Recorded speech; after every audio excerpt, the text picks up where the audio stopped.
بسم اللہ الرحمن الرحیم۔ سامعین کرام، آپ سن رہے ہیں عمران سیریز کے سلسلے کی ایک اردو کہانی ون مین شو، جس کے مصنف ہیں مظہر کلیم ایم اے، اور یہ اس سلسلے کی قسط نمبر 7 ہے۔ مجھے امید ہے آپ کو میری یہ کاوش پسند آ رہی ہوگی۔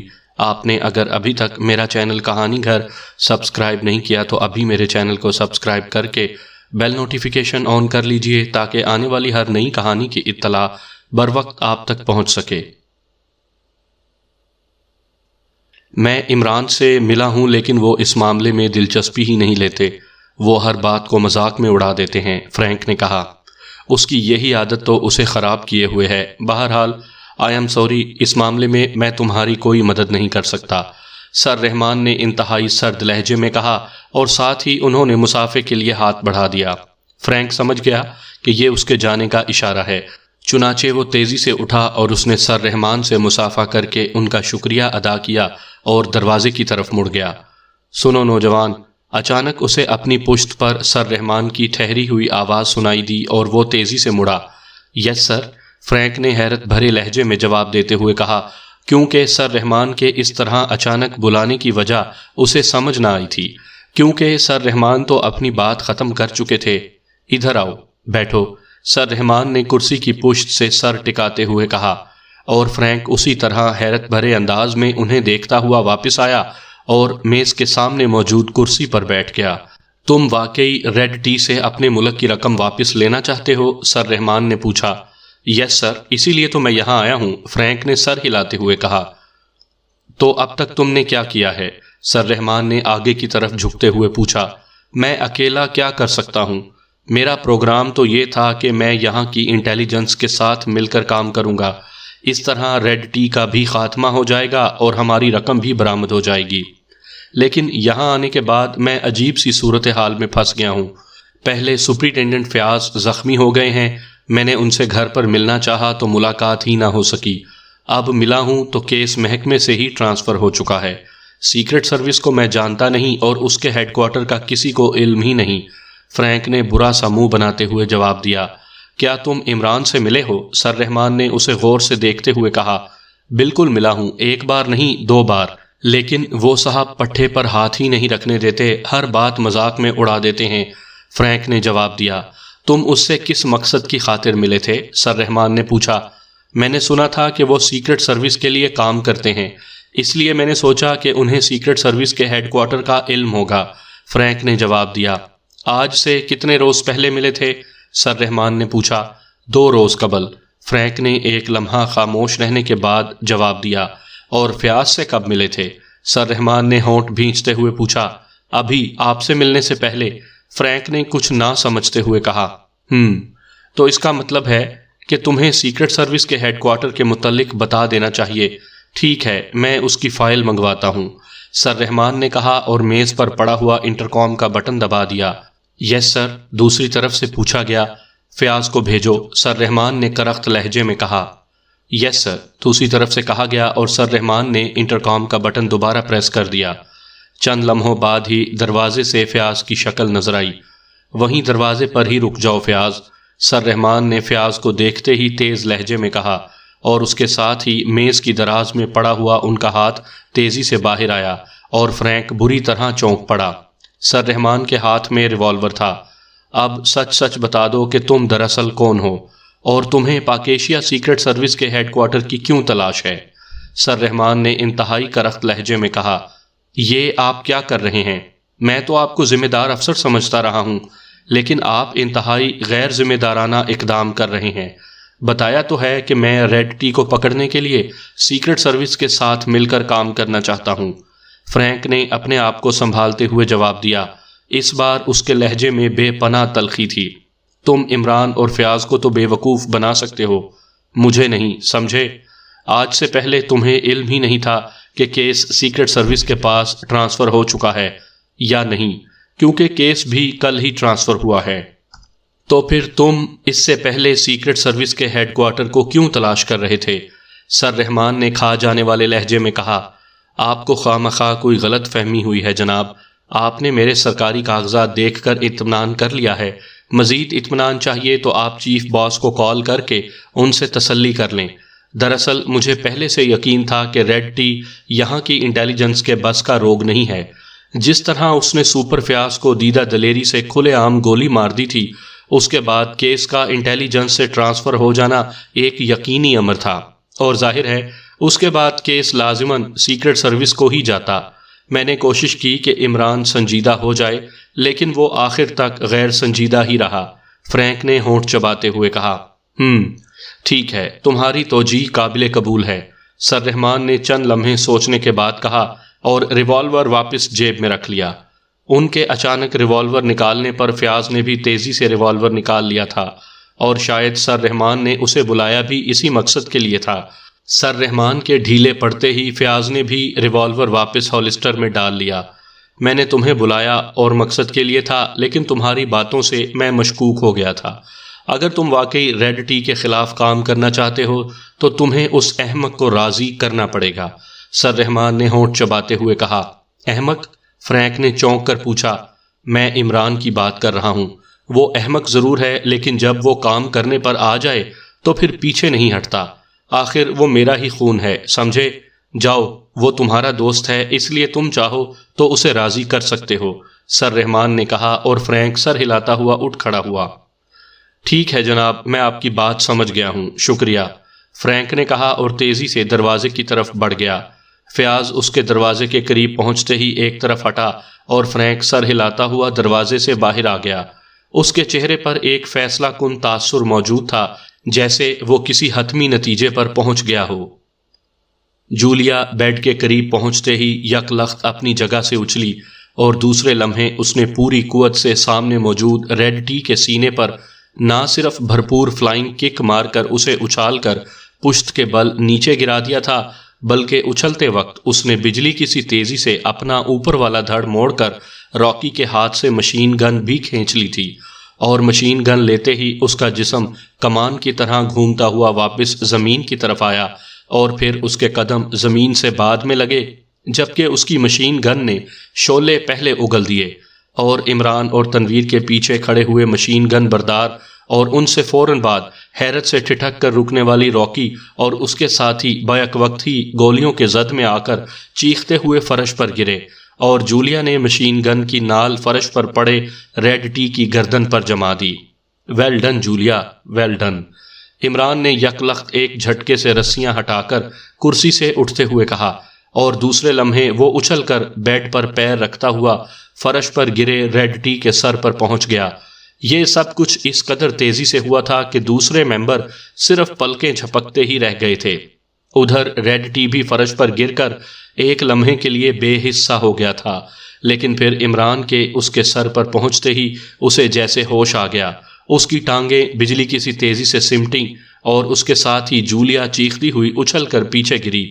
ریڈ ٹی نے ناقابل یقین تیزی سے ٹانگیں سکوڑ کر یک لخت ایک ٹانگ سیدھی کی، اور جولیا اس کی ضرب کھا کر پیچھے جا گری تھی۔ جولیا کے اس طرح چیخ کر اچانک پیچھے گرنے سے عمران نے بے اختیار چونک کر اسے دیکھا، اور یہی لمحہ اس کے لیے کمزوری بن گیا، کیونکہ دوسرے لمحے وہ بھی ایک زوردار دھکا کھا کر لڑکتا ہوا پیچھے ہٹتا گیا۔ ریڈ ٹی اچانک ٹانگیں سمیٹ کر اچھلا، اور اس نے عمران کے سینے پر سر کی زوردار ٹکر ماری تھی۔ عمران لڑکھڑا کر پیچھے ہٹا تو اپنے پیچھے موجود بیڈ پر جا گرا۔ بیڈ پر گرتے ہی اس نے الٹی کلا بازی کھائی، اور دوسرے لمحے وہ کرسی کے پیچھے جا کھڑا ہوا۔ اسی لمحے اس نے ریڈ ٹی کو دروازے کے قریب موجود پایا۔ جولیا بھی اس دوران اٹھ کر کھڑے ہونے میں کامیاب ہو چکی تھی، لیکن اچانک گرنے سے اس کے ہاتھ سے مشین گن نکل چکی تھی۔ ریڈ ٹی صرف ایک لمحے کے لیے دروازے پر نظر آیا، دوسرے لمحے وہ دوسری طرف غائب ہو چکا تھا۔ عمران نے یک لخت چھلانگ لگائی، اور پھر وہ سائڈ سے ہو کر تیزی سے دوڑتا ہوا دروازے کی طرف بڑھا، لیکن دروازہ باہر سے بند ہو چکا تھا، اور باہر راہداری میں دوڑتے ہوئے قدموں کی آوازیں اسے صاف سنائی دے رہی تھیں۔ جلدی کرو، ہمیں یہاں سے فوراً نکلنا ہے، عمران نے چیخ کر کہا، اور تیزی سے پیچھے ہٹا، اور اس نے دوڑ کر پوری قوت سے اپنے شانے کی ٹکر دروازے پر دے ماری۔ دروازہ زوردار آواز میں چڑچڑایا، لیکن وہ کھلا نہیں۔ عمران بجلی کسی تیزی سے اور پیچھے ہٹا، اور پھر اس نے ایک بار پھر زوردار ٹکر ماری، اور اس بار دروازہ ایک زوردار دھماکے سے کھلا، اور عمران بھاگنے کے سے انداز میں دوڑتا ہوا دروازہ کراس کر کے راہداری کے پار والی دیوار سے جا ٹکرایا۔ اس نے بڑی مشکل سے اپنے دونوں ہاتھ آگے کر کے اپنے جسم کو دیوار سے ٹکرانے سے بچایا، اور پھر سنبھل کر وہ اس پتلی سی راہداری میں اسی طرف دوڑنے لگا جدھر اس نے ریڈ ٹی کے دوڑنے کی آوازیں سنی تھیں۔ اس راہداری کا اختتام سیڑھیوں پر ہوا تھا۔ سیڑھیاں خاصی بلندی تک چلی گئی تھیں۔ ان کے اوپر دروازہ تھا جو بند نظر آ رہا تھا۔ عمران سیڑھیاں پھلانگتا ہوا اوپر چڑھا۔ پھر جب وہ دروازے تک پہنچا تو اس کے ساتھی بھی کمرے سے راہداری میں پہنچ گئے۔ سب سے آگے صفدر تھا۔ اس کے ہاتھ میں مشین گن تھی، اس کے پیچھے ٹائیگر اور پھر کیپٹن شکیل تھا۔ ان دونوں کے ہاتھوں میں بھی مشین گنیں تھیں، جبکہ باقی ممبروں کے ساتھ ہی جولیا بھی نمودار ہوئی۔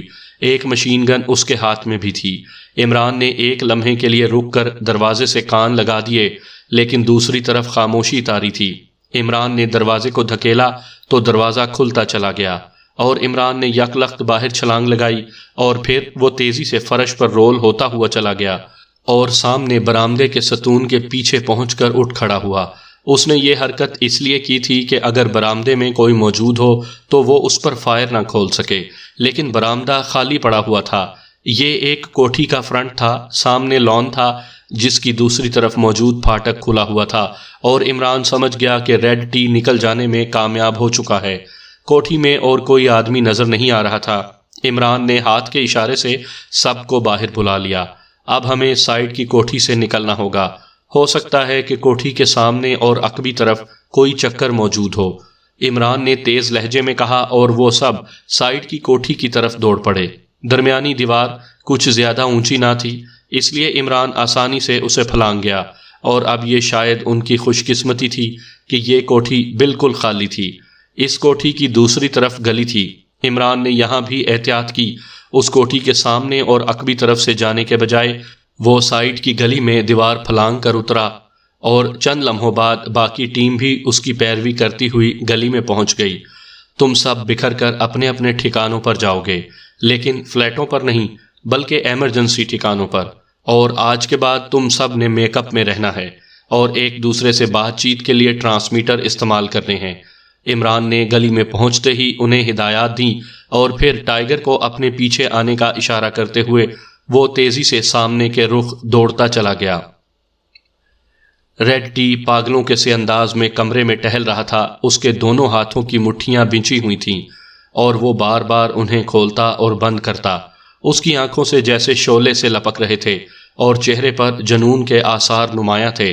اسی لمحے میز پر پڑے ہوئے ٹرانسمیٹر سے ٹوں ٹوں کی آوازیں بلند ہوئیں، اور ٹہلتا ہوا ریڈ ٹی تیزی سے ٹرانسمیٹر کی طرف لپکا۔ اس نے جلدی سے اس کا بٹن دبا دیا۔ Hello hello, Martin calling, over. Button دبتے ہی مارٹن کی آواز سنائی دی۔ Yes, red T speaking, over. Red T نے بھاری آواز میں کہا، باس، میں نے معلوم کر لیا ہے مطلوبہ فائل سیکرٹ سروس کے ہیڈ کوارٹر میں سیکرٹ سروس کے باس X2 کی تحویل میں ہے، اوور۔ مارٹن نے جواب دیا۔ کیسے اتنے یقین سے کہہ رہے ہو، اوور؟ ریڈ ٹی نے تقریباً دھاڑنے والے انداز میں کہا، باس، میں نے وزارت دفاع کے اسپیشل سیکشن کے اسسٹنٹ کو اغوا کیا، اور پھر اس کے میک اپ میں خود وزارت کے اس خاص سیکشن میں پہنچ گیا جہاں انتہائی خفیہ معلومات رکھی جاتی ہیں۔ وہاں سے میں نے خود اس کاغذ کو دیکھا ہے جس کے تحت فائل کو سیکرٹ سروس کے ہیڈ کوارٹر میں ٹرانسفر کیا گیا ہے، اوور۔ مارٹن نے جواب دیا۔ تو میرا اندازہ درست تھا۔ تو اب یہ بات طے ہو گئی، لیکن سب سے بڑا مسئلہ تو اس ہیڈ کوارٹر کو ٹریس کرنے کا ہے۔ اس کا پتہ کسی صورت بھی معلوم نہیں ہو رہا۔ میرا خیال تھا کہ عمران یا سیکرٹ سروس کے ممبران کو اس کا یقیناً علم ہوگا، لیکن ایسا نہیں ہے۔ میں نے لیزر ایکس ریز سے چیک کر لیا ہے، اوور۔ ریڈ ٹی نے الجھے ہوئے لہجے میں کہا۔ لیکن باس، اس کا فون نمبر تو معلوم ہے، اوور۔ مارٹن نے کہا، لیکن یہ فون کس مقام پر ہے اس کے باوجود کوشش کے پتہ نہیں چل سکا۔ راکی کے زیرو ہاؤس سے عمران اور اس کے ساتھی باہر ہی نہیں نکلے، ورنہ آرتھو سائیکا ریز کے ذریعے ہی معلوم ہو جاتا کہ وہ کہاں جاتے ہیں، لیکن نہ جانے وہ کہاں سے نکل گئے، اوور۔ ریڈ ٹی نے ہونٹ چباتے ہوئے کہا، باس، جب وہ آپ کے ہتھے چڑھ ہی گئے تھے تو کم از کم آپ ان کا خاتمہ تو کر دیتے تاکہ آئندہ وہ ہمارے آڑے نہ آئے، اوور۔ مارٹن نے دبے دبے لہجے میں کہا۔ مارٹن، تمہیں یہ جرت کیسے ہوئی کہ تم مجھ پر اعتراض کر سکو؟ اوور، ریڈ ٹی نے حلق کے بل چیختے ہوئے کہا۔ سوری باس، مجھے تو بس ایسے ہی خیال آ گیا تھا۔ اوور، مارٹن نے بری طرح ہکلاتے ہوئے کہا، اس کی آواز بھی خوف سے لرز رہی تھی۔ تو تمہارا کیا خیال ہے؟ مجھے ان لوگوں سے ہمدردی تھی، اس لیے میں نے انہیں جانے کا موقع دیا؟ ایسی بات نہیں، میں سیکرٹ سروس کا ہیڈ کوارٹر تلاش کرنا چاہتا ہوں تاکہ وہاں سے فائل حاصل کر سکوں، لیکن اس ملک میں عجیب بات یہی ہے کہ یہاں سیکرٹ سروس کے ہیڈ کوارٹر کا ہی کسی کو علم نہیں ہے۔ میں نے سوچا کہ اس کے ممبروں کو علم ہوگا، اس لیے میں نے انہیں ٹریس کر کے انہیں چیک کیا، لیکن وہ بھی اس سے بے خبر نکلے۔ اس کے بعد دو ہی صورتیں رہ جاتی تھیں، ایک تو یہ کہ انہیں ہلاک کر کے میں سارے راستے مسدود کر دیتا، دوسری صورت یہ تھی کہ میں ان کے ذریعے ہیڈ کوارٹر ٹریس کر لیتا۔ چنانچہ میں نے دوسری صورت اختیار کی اور انہیں نکل بھاگنے کا موقع دیا، لیکن سامنے اور عقبی طرف آرتھوسائکا ریز موجود تھیں۔ جیسے ہی یہ سامنے یا عقبی طرف سے نکلتے، ریز کام شروع کر دیتی، اور پھر نہ صرف ان کے نئے ٹھکانے ہمارے علم میں آ جاتے بلکہ ان کی بات چیت بھی چیک ہوتی، اور اگر ان میں سے کوئی ہیڈ کوارٹر جاتا تو اس طرح ہم ہیڈ کوارٹر بھی ٹریس کر لیتے۔ لیکن یہ لوگ میری توقع سے کہیں زیادہ چالاک ثابت ہوئے، یہ نہ جانے کدھر سے نکل گئے۔ ایک ہی راستہ رہ جاتا ہے کہ یہ سائٹ کی خالی کوٹھی سے باہر نکلے ہوں۔ بہرحال اب ہم ایک بار پھر مکمل اندھیرے میں ہیں۔ اوور، ریڈ ٹی نے تیز لہجے میں جواب دیتے ہوئے کہا۔ سوری باس، میں اتنی دور تک نہ سوچ سکتا تھا۔ البتہ سر، میرے ذہن میں ہیڈ کوارٹر کو ٹریس کرنے کی ایک صورت آئی ہے۔ سیکٹری وزارت دفاع کے اسسٹنٹ سے معلومات حاصل کرتے ہوئے مجھے ایک اشارہ ملا ہے کہ سیکرٹ سروس کے ہیڈ کوارٹر کے متعلق وزارت خارجہ کے سیکٹری سر سلطان واقف ہیں۔ اوور، مارٹن نے کہا۔ وزارت خارجہ کے سیکٹری سر سلطان؟ لیکن وہ تو ختم نہیں ہو چکے، وہ ہماری ہٹ لسٹ میں موجود تھے۔ اوور، ریڈ ٹی نے چونکتے ہوئے پوچھا۔ ہٹ لسٹ میں تھے تو ضرور، لیکن وہ ملک سے باہر ہونے کی وجہ سے ختم نہیں ہوئے۔ اوور، مارٹن نے جواب دیا۔ اوہ، اگر یہ بات ہے تو پھر ٹھیک ہے، آج ہی انہیں کیوں نہ ٹٹول لیا جائے۔ تم ایسا کرو کہ انہیں اغوا کر کے ہیڈ کوارٹر لے آؤ۔ اوور، ریڈ ٹی نے چونکتے ہوئے کہا۔ ٹھیک ہے باس، میں انہیں لے آتا ہوں۔ اوور، مارٹن نے کہا۔ خیال رکھنا، ہو سکتا ہے سیکرٹ سروس ان کی نگرانی کر رہی ہو۔ سارا کام انتہائی احتیاط سے ہونا چاہیے۔ اوور، ریڈ ٹی نے ہدایات دیتے ہوئے کہا۔ آپ بے فکر رہیں باس، ایسا ہی ہوگا۔ اوور، مارٹن نے بااعتماد لہجے میں جواب دیا۔ ان کے ہیڈ کوارٹر پہنچتے ہی مجھے اطلاع دینا۔ Over and all, Red T نے کہا اور ہاتھ بڑھا کر ٹرانسمیٹر آف کر دیا۔ اسی لمحے میز پر رکھے ہوئے ٹیلی فون کی گھنٹی بج اٹھی۔ ریڈ ٹی نے چونک کر پہلے ٹیلی فون کو دیکھا اور پھر ہاتھ بڑھا کر ریسیور اٹھا لیا۔ یس، ریڈ ٹی نے بھاری آواز میں کہا۔ باس، میں 10 بول رہا ہوں۔ ہم مشن نمبر 2 میں کامیاب ہو گئے ہیں، 3 اور اعلیٰ عہدیدار ختم ہو چکے ہیں۔ مجھے رپورٹ ملی ہے کہ حکومت ان ہلاکتوں سے بری طرح بوکھلا چکی ہے۔ 01 نے کہا۔ گڈ، تم ایسا کرو کہ اب وزیر اعظم اور ان کی پوری کابینہ کو ہٹ کرنے کی دھمکی دے دو اور ساتھ ہی 2 ارب روپے کی ڈیمانڈ دے دو۔ ریڈ ٹی نے مسکراتے ہوئے کہا۔ اس کا تفصیلی پروگرام کیا ہوگا؟ کیونکہ مجھے اندازہ ہو رہا ہے کہ حکومت فوراً ہی رقم کی ادائیگی پر تیار ہو جائے گی۔ 01 نے جواب دیا۔ ایسی بات نہیں، یہ لوگ اتنی آسانی سے نہیں مانیں گے۔ 02 کی کارکردگی صحیح نہیں ہے۔ مشن نمبر 1 تو میں نے خود ساتھ جا کر پورا کروا دیا تھا، لیکن مشن نمبر 2 ناکام ہو گیا اور 4 افراد مارے گئے۔ اب مشن نمبر 3 پر وہ لوگ کام کر رہے ہیں۔ اس کے پورا ہونے کے بعد ہی صحیح معنوں میں حکومت کا دماغ الٹے گا۔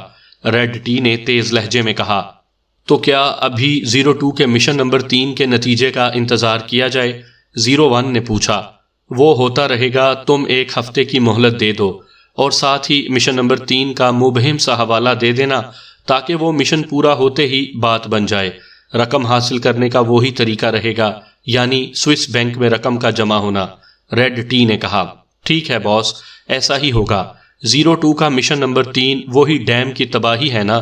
01 نے پوچھا۔ ہاں، اور یہ ڈیم ان لوگوں کے لیے انتہائی اہم ہے۔ اس کی تباہی کا مطلب آدھے دارالحکومت کی تباہی ہے۔ ریڈ ٹی نے سر ہلاتے ہوئے کہا۔ لیکن باس، یہ بھی تو ہو سکتا ہے کہ مشن نمبر 3 کا حوالہ دینے سے وہ لوگ اپنی پوری قوت اس کی حفاظت پر لگا دیں اور ہمارا یہ مشن ناکام ہو جائے۔ 01 نے تشویش بھرے لہجے میں کہا۔ احمق ہو تم، ہمارا مقصد بھی تو یہی ہے، ورنہ ڈیم کے تباہ ہونے سے ہمیں کیا فائدہ ہوگا؟ یہ سارا مسئلہ تو اسی لیے کیا جا رہا ہے تاکہ اصل مشن کی طرف کسی کی توجہ نہ جائے اور ہم اصل مشن کے ساتھ ساتھ بھاری رقم بھی حاصل کر لیں۔ آج تک ہم جہاں بھی گئے ہیں ہمارا یہی طریقہ کار ہمیشہ کامیاب رہا ہے۔ اگر یہ لوگ وہاں اپنی قوت جھونکیں گے تو ہمیں ان کی قوت توڑنے میں اور بھی زیادہ آسانی ہو جائے گی۔ 02 کو اس سلسلے میں مکمل ہدایات دی جا چکی ہیں۔ ریڈ ٹی نے اسے سمجھاتے ہوئے کہا، ٹھیک ہے باس، پھر میں اپنے پروگرام کے مطابق آئندہ کام شروع کر دیتا ہوں۔ 01 نے کہا، ہاں تم نے اپنے سیکشن کے تحت سارا کام خود کرنا ہے، آئندہ مجھ سے پوچھنے کی ضرورت نہیں ہے، میں مین مشن میں پھنسا ہوا ہوں، ریڈ ٹی نے کہا، اور اس کے ساتھ ہی اس نے ریسیور رکھ دیا۔ اب اس کے چہرے پر اطمینان کے آثار ابھر آئے تھے۔ وہ چند لمحے کھڑا سوچتا رہا، پھر اس نے ریسیور دوبارہ اٹھایا اور نمبر گھمانے شروع کر دیے۔ کون بول رہا ہے؟ دوسری طرف سے عمران کے باورچی سلیمان کی آواز سنائی دی۔ عمران صاحب موجود ہیں؟ مجھے ان سے ضروری کام ہے، ریڈ ٹی نے لہجہ بدلتے ہوئے کہا۔ نہیں، وہ موجود نہیں ہیں اور نہ ہی مجھے علم ہے کہ وہ کہاں ہے، دوسری طرف سے لٹھ مارنے والے انداز میں کہا گیا، اور اس کے ساتھ ہی رابطہ ختم ہو گیا۔ ریڈ ٹی نے بے اختیار ہونٹ بھینچ لیے، پھر اس نے ریسیور رکھ دیا۔ عمران کے ساتھ ساتھ اس کا بھی بندوبست کرنا پڑے گا، ریڈ ٹی نے بڑبڑاتے ہوئے کہا اور مڑ کر میز کے پیچھے رکھی ہوئی کرسی پر جا کر بیٹھ گیا۔ ابھی اسے کرسی پر بیٹھے ہوئے چند لمحے ہی گزرے ہوں گے کہ اچانک کمرے کا دروازہ ایک دھماکے سے کھلا اور ریڈ ٹی نے بری طرح چونک کر دروازے کی طرف دیکھا۔ دوسرے لمحے وہ اس بری طرح اچھل کر کھڑا ہوا جیسے اس کے پیروں تلے اچانک بارودی سرنگ پھٹ گئی ہو۔ اسے اپنی آنکھوں پر یقین نہیں آ رہا تھا، کیونکہ دروازے پر جو شخص کھڑا تھا اس کی یہاں اس طرح آمد کا وہ تصور بھی نہیں کر سکتا تھا۔ عمران ذہنی طور پر بری طرح الجھ گیا تھا۔ ریڈ ٹی ایک ایسا مجرم تھا جو ہر بار نئے انداز میں سامنے آتا اور پھر یکلخت غائب ہو جاتا۔ نعمانی اور چوہان کے سامنے آیا تو پھر اس کی کوٹھی کی طرف کوئی لوٹ کر نہ آیا، بلکہ نعمانی اور چوہان کے ذریعے اس نے سیکرٹ سروس کے باقی ارکان کی رہائش گاہیں بھی آسانی سے تلاش کر لیں، اور اب وہ باہر نکلا تو اس کا کوئی پتہ نہ چل رہا تھا۔ کوٹھی بالکل خالی پڑی ہوئی تھی، اور ریڈ ٹی نے جو اصل مشن بتایا تھا کہ اسے فائل SXB1 کی تلاش ہے، تو اس مشن نے اسے اور بری طرح الجھا دیا تھا، کیونکہ یہ فائل واقعی دانش منزل میں موجود تھی، کیونکہ گزشتہ کافی عرصے سے فائلوں کی چوری کے بعد اعلیٰ سطح پر یہی طے ہوا تھا کہ انتہائی اہم ترین فائلیں X2 کی تحویل میں رہا کریں گی، اور یہ فائل بھی انتہائی اہم ترین تھی۔ یہ ایک نئے بم کے فارمولے پر مبنی تھی جسے مختصر الفاظ میں سولر بم کہا جاتا تھا، یعنی سورج کی روشنی سے توانائی حاصل کر کے تباہ کاری مچانے والا بم۔ اس کی طاقت ہائیڈروجن بموں سے بھی کئی گنا زیادہ تھی، اور یہ فارمولا پاک ایشیا کے ایک ذہین سائنسدان کی ایجاد تھی، اور اس پر اسپیشل ڈیفنس لیبارٹری میں انتہائی خفیہ طور پر کام ہو رہا تھا، جبکہ اصل فائل دانش منزل میں رکھی گئی تھی۔ اور اب ریڈ ٹی بتا رہا تھا کہ اسے یہ فائل چاہیے۔ نہ جانے اس فارمولے کا راز کیسے بیرون ملک پہنچ چکا تھا، لیکن اس کے ساتھ ساتھ عمران اس بات پر بھی حیران تھا کہ اس قدر اہم ترین فارمولے کے حصول کے لیے ایک غیر معروف مجرم کو بھیجا گیا ہے۔ اس سے ظاہر ہوتا تھا کہ ریڈ ٹی کسی سپر پاور سے تعلق نہیں رکھتا، بلکہ یہ کوئی اور چھوٹی پارٹی ہے۔ لیکن یہ پارٹی کون ہو سکتی ہے؟ یہ سوچتے سوچتے عمران کو اچانک ایک خیال آیا، تو اس نے فون اپنی طرف کھسکا کر ریسیور اٹھایا اور تیزی سے نمبر ڈائل کرنے شروع کر دیے۔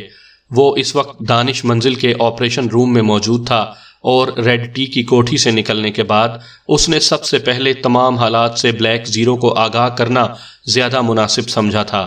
البتہ ٹائیگر کو اس نے ہدایات دی تھیں کہ وہ میک اپ میں اس کے فلیٹ کی مسلسل نگرانی کرے، تاکہ اگر اس کے فلیٹ کی نگرانی ہو رہی ہے تو ان آدمیوں کو چیک کیا جا سکے، اور اس کے ساتھ ساتھ عمران نے اسے ایک رکا بھی دیا تھا۔ یہ رکا کوڈ میں تھا اور سیکرٹ سروس کے انتہائی خفیہ سٹور سے جدید ترین گائیکر کے حصول کے لیے تھا، کیونکہ ریڈ ٹی کی بات اس کے ذہن میں بیٹھ گئی تھی کہ ریڈ ٹی نگرانی کے لیے انتہائی جدید ترین مشینری استعمال کر رہا ہے۔ اس لیے عمران نے ٹائیگر کو سٹور سے یہ جدید ترین گائیکر حاصل کر کے نگرانی پر مامور کیا تھا، تاکہ اس گائیکر کی مدد سے چیک کرنے والی مشینری کا بھی پتہ چلایا جا سکے۔ دانش منزل پہنچ کر البتہ اس نے بطور X2 اسٹور کے انچارج کو ہدایت دے دی تھی کہ رکا لے آنے والے کو گائے کر دے دیا جائے۔ یس، سپر کمرشل اسٹور۔ چند لمحوں بعد ہی دوسری طرف سے ایک کاروباری سی آواز سنائی دی، چیف مینیجر سرداور سے بات کرواؤ، اٹ از X2۔ عمران نے X2 کے مخصوص لہجے میں کہا۔ او یس سر، ہولڈ آن کیجئے، دوسری طرف سے بوکھلائے ہوئے لہجے میں کہا گیا، اور عمران مسکرا کر رہ گیا۔ اسپیشل ڈیفنس لیبارٹری کو خفیہ رکھنے کے لیے یہ سارا کوڈ سسٹم وضع کیا گیا تھا۔ اگر عمران X2 کا حوالہ نہ دیتا تو شاید سرداور سے بات کرنا ہی اس کے لیے محال ہو جاتا۔ داور بول رہا ہوں، فرمائیے۔ چند لمحوں بعد سرداور کی مخصوص آواز سنائی دی، سرداور، X2 بول رہا ہوں، عمران سے بات کیجئے۔ عمران نے احتیاطاً بات کرتے ہوئے کہا۔ ٹھیک ہے سر، بات کروائیے، دوسری طرف سے سرداور نے مؤدبانہ لہجے میں کہا، اور عمران ان کے اس لہجے پر مسکرا دیا، کیونکہ سرداور عمران کی اصل حیثیت کو جانتے تھے، لیکن ظاہر ہے وہ انتہائی ذمہ دار آدمی تھے، اس لیے انہوں نے بھی عمران کی اس احتیاط میں اس کا پورا ساتھ دیا تھا۔ عمران بول رہا ہوں سرداور۔ چند لمحے خاموش رہنے کے بعد عمران نے اپنے اصل لہجے میں کہا، ہاں بولو، کیا بات ہے؟ سرداور کا لہجہ اس بار سپاٹ تھا۔ سرداور، سنا ہے آج کل آپ پیٹ کے درد کی دوا پر ریسرچ کر رہے ہیں، لیکن سر وہ چورن بیچنے والے تو نہ جانے کب سے آپ کا فارمولہ چرا کر بازار میں چورن بیچتے پھر رہے ہیں۔ عمران نے سنجیدہ ہو کر کہا، کیا بکواس کر رہے ہو؟ کیسی دوا؟ کیسا چورن؟ سرداور کا لہجہ غصیلا تھا۔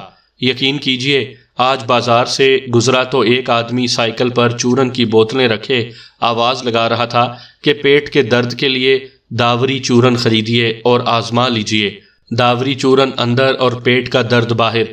میں نے اسے پوچھا کہ بھائی یہ داوری چورن کیا ہوتا ہے، تو کہنے لگا سرداور کا مخصوص فارمولہ ہے۔ عمران کی زبان چل پڑی۔ تو کیا اس بکواس کے لیے مجھے ڈسٹرب کیا ہے تم نے؟ جانتے ہو میں کتنا اہم کام کر رہا ہوں، سرداور نے جھنجھلائے ہوئے لہجے میں کہا۔ اور اس اہم کام کا کیا فائدہ جو خفیہ ہی نہ رہ سکے اور بازار میں بکتا پھر رہا ہو؟ عمران نے منہ بناتے ہوئے کہا۔ کیا مطلب؟ تم کہنا کیا چاہتے ہو؟ صاف بات کرو۔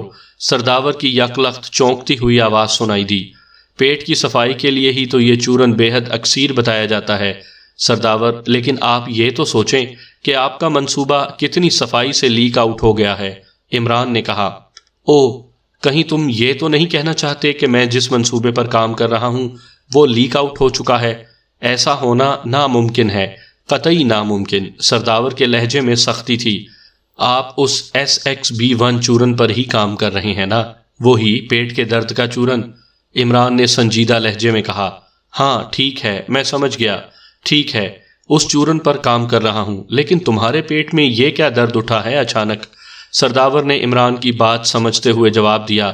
اس بار ان کے لہجے میں حیرت کے ساتھ ساتھ پریشانی کا عنصر بھی نمایاں تھا۔